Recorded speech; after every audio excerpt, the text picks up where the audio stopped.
How many snaps did they run in the 14 personnel? That's only for us. 100% of the snaps.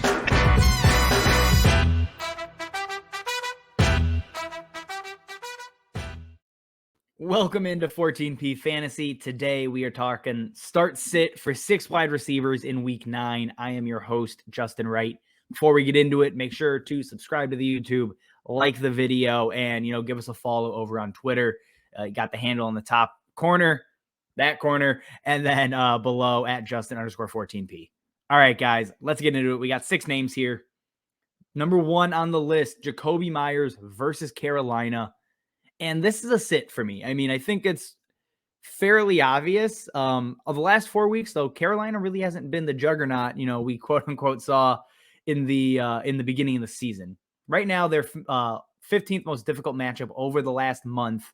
But now you're adding in Stephon Gilmore, who has been a shutdown corner. He just covered Kyle Pitts last week and did a great job.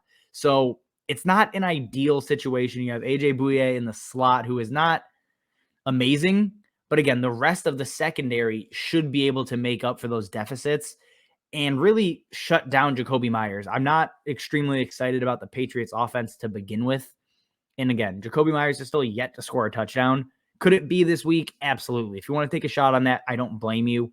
But without the touchdown upside, it really makes it difficult to trust Jakobi Meyers as more than a flex and really just not someone I want to play in week 9. Number 2 on our list, we got Jerry Jeudy versus Dallas, and he comes in as a wide receiver 2 for me. So a firm start if I have him rostered. And the thing is, Trayvon Diggs is going to cover Cortland Sutton this week. That's really most likely where you end up seeing him. And with Jeudy in the slot, over 75% of the time right now, he's going to mainly line up with Jordan Lewis, who has just been terrible. He's allowing over 15 points a game to slot wide receivers. Jerry Jeudy should have a great day in what should be a shootout. Maybe not on the Denver side, but Dallas should put up a lot of points, which means Denver should be passing early and often. Fire Jerry Jeudy up as a wide receiver 2 this week. Number 3 here, we got Rashod Bateman versus Minnesota. And I could throw out a bunch of stats. He's got 6 targets each of his first 2 games. That's really the only stat for Rashod Bateman. This is a gut play. Coming out of the bye week, their first round wide receiver. I have a feeling they look to try and get him going. He has the potential for 8+ targets. And yeah, Hollywood Brown has been great and is great. But I think Rashod Bateman offers a higher weekly floor and a little bit more consistency potentially, all while taking targets away from the rest of the guys there, whether it's Hollywood or Mark Andrews. Rashod Bateman, I think, is a viable flex play, a top 30 wide receiver. Again, you don't have to force him into your lineup. I'm not playing him as my wide receiver 2. But if I'm looking at deeper leagues, Rashod Bateman's making his way into my lineup if I'm, dealing with injuries, dealing with bye weeks, or just don't have an overall ton of depth. I think you can trust Rashod Bateman this week. All right, number 3, another rookie. You have Kadarius Toney versus the Las Vegas Raiders. Again, coming in as a wide receiver 2 play for us here at 14P. And yeah, the Raiders matchup really hasn't been good. I mean, the last month I'm looking at it, they are a bottom 7 matchup for wide receivers. I don't really care, though, for Kadarius Toney. He's a volume play. I mean, very similar to a guy you're going to see to close out our list here. But Kadarius Toney's a volume play. We've seen what Sterling Shepard has done in that lead wide receiver role.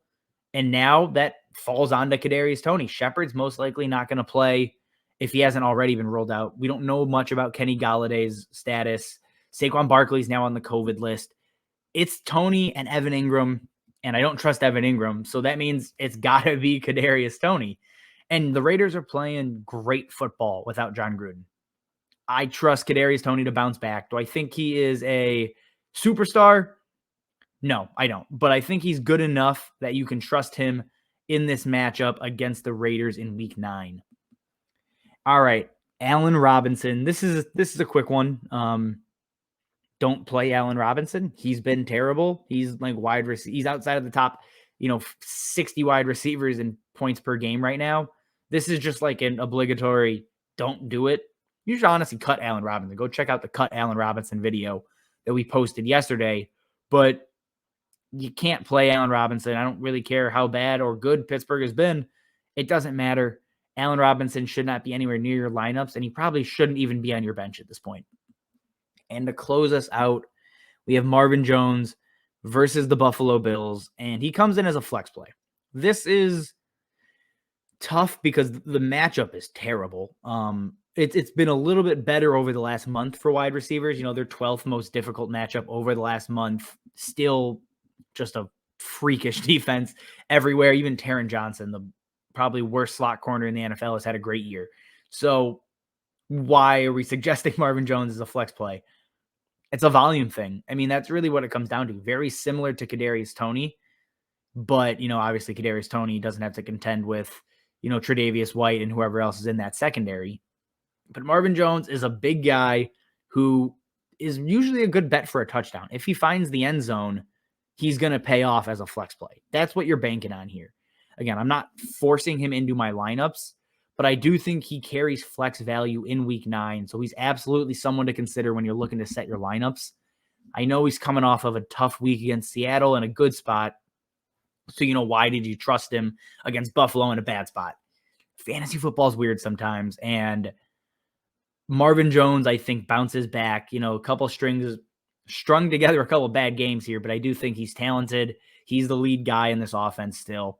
Expect Marvin Jones to have a solid day. Not a great day, but a solid day against Buffalo.